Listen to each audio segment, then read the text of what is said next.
फरीदाबाद की आगरा नहर से दो शव बरामद हुए। एक 24 साल के लड़के आकाश का और दूसरा रजनी का 26 साल की रजनी, जो कि फरीदाबाद के सेक्टर 31 में रहती है अपने पति अपने भाई के साथ और पेशे से मुआ है, यानी कि मेकअप आर्टिस्ट है। इन दोनों की लाशें हाथ से बंधी हुई मिली, डेटा केबल के साथ, ब्लैक कलर की डेटा केबल। आकाश के चेहरे पर काफी चोटें हैं, लेकिन एक खबर है कि दोनों की मौत संदिग्ध है।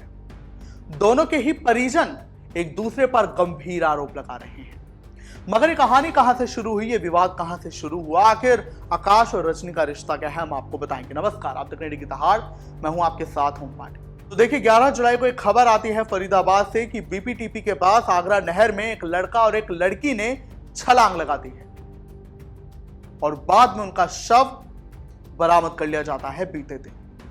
पुलिस और लोगों की भीड़ लग जाती है, हो हल्ला मच जाता है, परिजन मौके पर पहुंच जाते हैं। लेकिन एक चीज जो सबसे ज्यादा ध्यान खींच रही थी कि दोनों की लाशों का साथ होना, हाथ बंधे होना।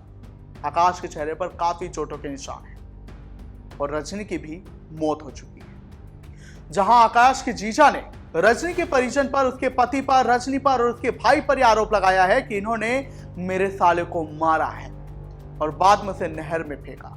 लेकिन यहां पर यह सवाल आता है कि अगर यह आरोप रजनी, उसके पति और उसके भाई पर लगा है कि उन्होंने मिलकर आकाश को मारा है, तो फिर रजनी की भी तो मौत हो चुकी है।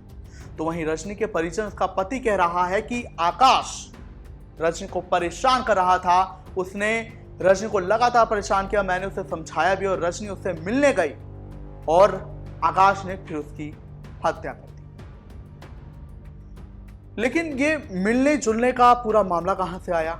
तो इसी पर रजनी के पति ने कहा कि मेरी पत्नी एक जिम में जाती थी, जहां 2 महीने पहले इनकी मुलाकात हुई थी आकाश और रजनी की। उसके बाद से वो मेरी पत्नी को परेशान कर रहा था, वो उसे कह भी रही थी कि मुझसे दूर रहो। उसने मुझे बताया भी, तो मैंने आकाश को समझाया, उससे बात की, तो आकाश ने तब माफी मांग ली। लेकिन 10 दिन से फिर वो मेरी पत्नी को परेशान करने लगा। और जब मैं 11 जुलाई को घर गया तो मेरे साले ने कहा कि दीदी अभी उसी आकाश युवक से मिलने गई है, क्योंकि उसने उसे बुलाया है, वो गाड़ी लेकर रजनी गई थी। लेकिन तभी 4 बजे शाम को खबर आती है कि 2 लड़का लड़की नहर में कूद गए शाहपुर कला के पास और अब उनकी लाश मिली है। पोस्टमार्टम रिपोर्ट का इंतजार है, क्योंकि कई गहरे सवाल हैं कि मौत दोनों की सिर्फ डूबने से हुई या इसके पहले की भी कुछ कहानी है। कहानी इसलिए, सवाल इसलिए कि आकाश के चेहरे पर चोट कैसे आई, इतनी गंभीर चोटें। क्या इन दोनों में लड़ाई हुई थी या वाकई में आकाश पर किसने हमला किया? क्योंकि आकाश के जीजा यही कह रहे हैं कि रजनी मेरे साले को परेशान कर रही थी और इन्होंने मिलकर मेरे साले को मारा है। लेकिन फिर सवाल यह भी आता है कि रजनी को किसने मारा, इनके हाथ किसने बांधे? किसी ने तो इनके हाथ बांधे होंगे। क्या इन्हें बेहोश कर दिया गया था, यानी कहीं और मारा गया था, बाद में इन दोनों को नहर में फेंका गया? क्या इन्होंने सच में नहर के पास खुद छलांग लगाई?